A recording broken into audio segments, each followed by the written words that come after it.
closer look at this gorgeous vehicle in daylight, because last time you saw it, it was pretty much dark, right? So, not too much room in the back when the seats are up. See, this is much less than my Compass, but once you put them down, it really increases the space. Yeah, it's very easy, right? Look how much trunk space there is in here. So same button here to close it. Everything is automatic. So I love these 20-inch rims, and turns out they have some special protection here, so they're easy to clean. They're gonna stay cleaner longer. And so these are 20-inch tires all season, so not winter tires, but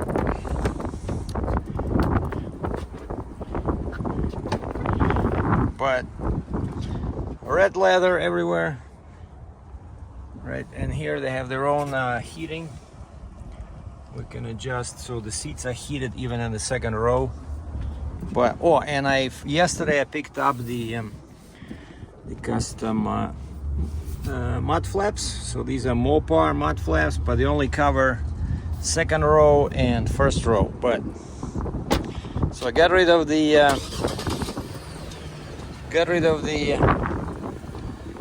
cheap floor mats. Yeah, so this is the passenger side, and let me show you the driver's side.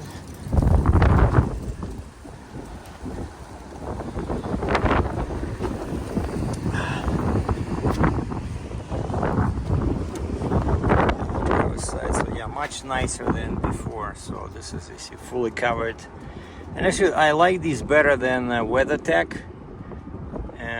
They look like a better shape, you know, to contain dirt, especially in winter. And over here it says Durango, you know, so pretty cool. And so I just spent $160. Look at this. It's mechanics, like fucking no respect for other people's property. I don't know what he was wearing, some kind of dirty clothes. Also, I noticed the same on somewhere here. But I need the inspection. This was the nearest and closest place. See, like somewhere here, like some kind of. Well, I'll just clean it up once I have the chance. But this, you know, nice brand new vehicle. The guy already leaving prints everywhere. So we're closed. Yeah. So basically. Today's Sunday, so I spend the morning doing, and it's a very long, big vehicle, you know. So 3 seats here and 2 seats in the back with nice leather stitching, you know. And look at this, whole bunch of controls here, much more than on my Jeep Compass. I haven't even looked at the manual yet. I don't think I have the manual. There was like a very thin booklet, you know, kind of like for new owners of Jeep Durango. So I'm not sure. So these are my forms here. So yeah, I spent the morning setting up the rental website, and that took a while. And I uploaded everything, gave them the VIN number, you know, pictures, my driver's license, proof of, you know, where I live.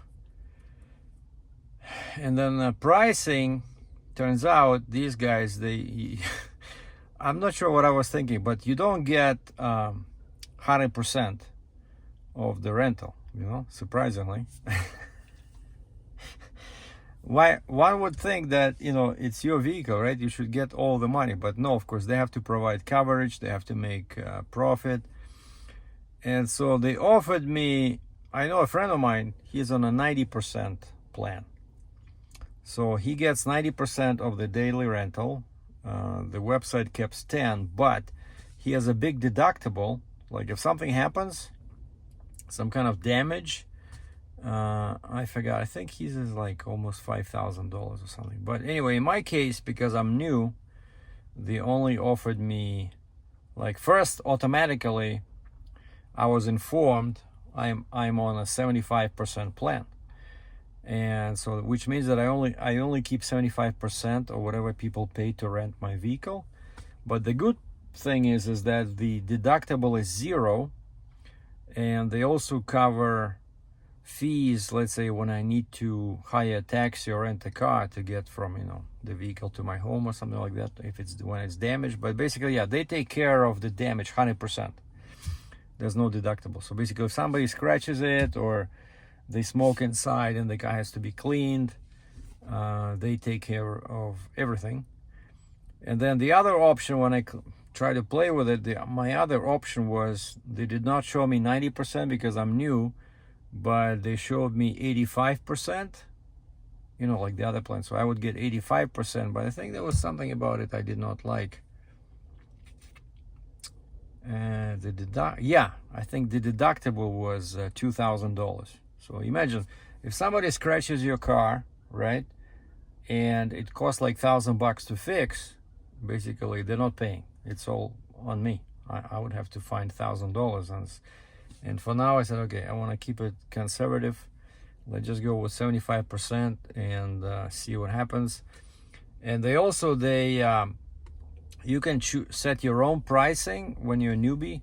You can set your own pricing on a calendar. You know, let's say I click on that and it gives me a calendar, so I can set up, okay, how much I want to get for my vehicle in, let's say, November, right? And I can set up pricing. But otherwise, they set up pricing on your behalf. And in my case, I was surprised to see that this brand new 24 Dodge Durango, they were saying, let's say if somebody rents it for 7 days, on average, they will be charged $85 a day, which sounds good.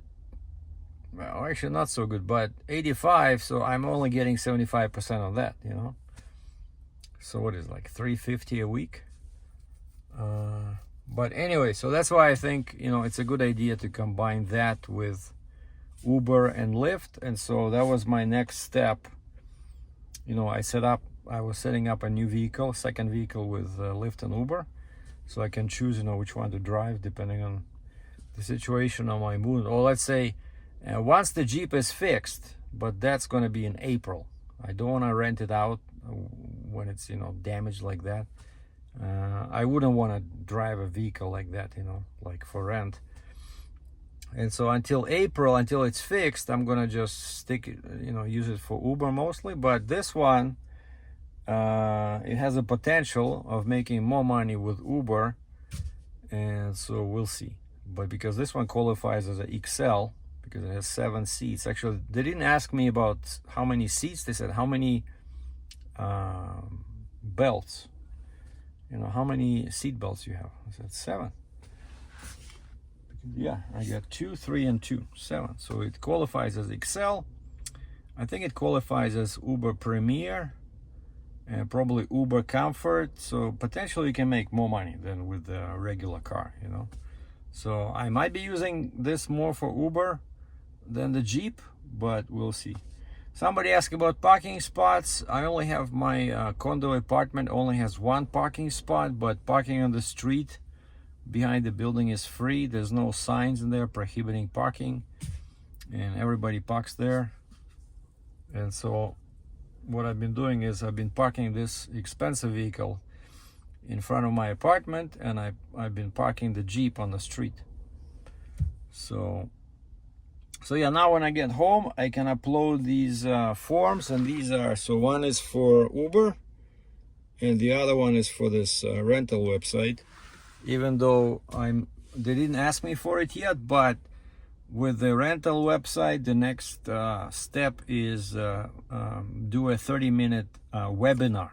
Basically, you have to log on at a certain time. I booked the time, so now I have to ask my bosses at work to give me like an hour break so I can come in, 2 hours later than usual. Otherwise, like these guys, these webinars, I check the schedule, there's nothing after hours.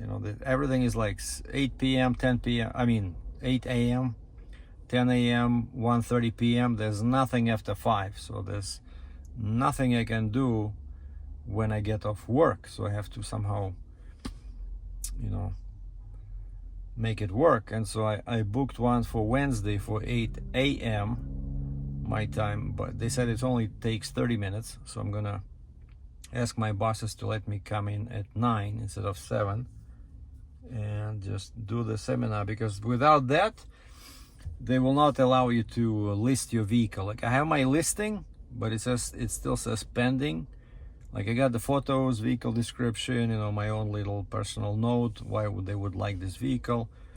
But without the webinar, that's step one, the listing cannot be published. And then the second one, they're saying that after that they will tell you to do an inspection. And so I already did that one, so I'm pretty sure it's valid for probably 30 days.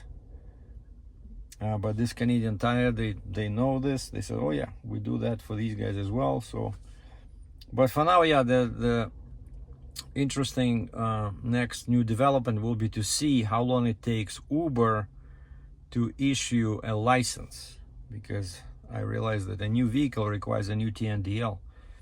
And so I'm gonna upload the Elvis form, Enhanced Livery Vehicle Inspection Standard form, to Uber and Lyft, and see how long it takes them to make me let me make money with this as a taxi. So that's the plan. So on in other news, so it's beautiful Sunday. It's beautiful. It's not too hot, not too cold. There's a Walmart over there, and that's where I did the inspection. Canadian Tire behind me. I just called them yesterday and booked an appointment for 3 p.m. today. It was pretty easy. So yeah, it's the last inspection I did for Uber on the Jeep Compass. I went to a small shop and it was like $50. These guys charge $75 for the same stuff because they're bigger, right? But that guy only is open 9 to 6, I think, on weekdays, and 10 to 4 on Saturdays, and he's closed Sundays, and today's a Sunday. So these guys, yeah, they charge you more, but you can do it pretty much 24/7, as long as you book the appointment. And to show you the starting screen, so okay, you see it has my memory. Okay, oh yeah, my phone is connected via Wi-Fi to CarPlay. But if we go here, yeah, it's a pretty nice screen. I liked it. It's very crisp, very see, third row headrest fold. Oh, you can activate from here. Settings, turn vehicle to run, Texas menu, okay. Oh, it does have this. I already forgot about this. So last time I had this was on my Hellcat. Turns out this thing has it too. So it's performance gauges, and then dyno, engine, G-force, vehicle dynamics. I think I used the one that shows, where's the one that shows horsepower? Oh wow, so you can change here. You can change something here, I think. G-force. I remember on Hellcat there was like a very nice setup, like showed you gauges and you can see your horsepower and torque at a glance, But still, it's pretty cool. Oh, there's another page over there. 2 + 2, or 0 to 100 kilometers. So I can do all kind of timers in here. Like I can measure, and I already set up my Sirius XM the way I like it. And then yeah, here you have settings, which doesn't wanna.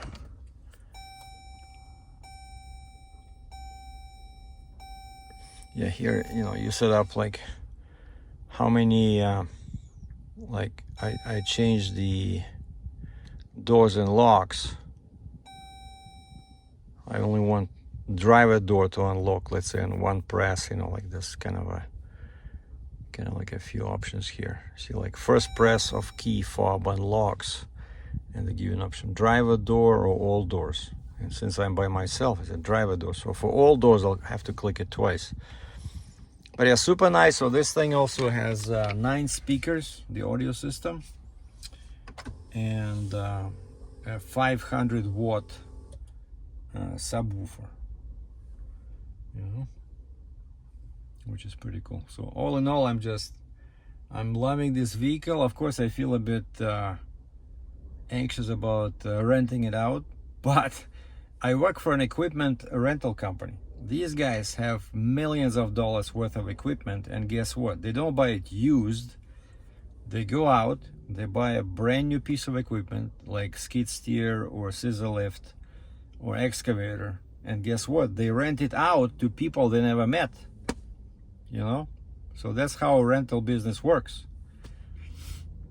And so I don't feel too bad because of that. But this company where I work, that's who gave me this idea to try it out, because of course it's always best to have some kind of a passive income, you know, because I have to work 10 hours to drive, you know, Uber, like taxi, right, to make some $200, and it's all basically I'm exchanging my hours for money. Whereas if I'm renting, I can sit at home, watch TV, you know, drink beer, whatever, and people are using my vehicle and they're paying me for this.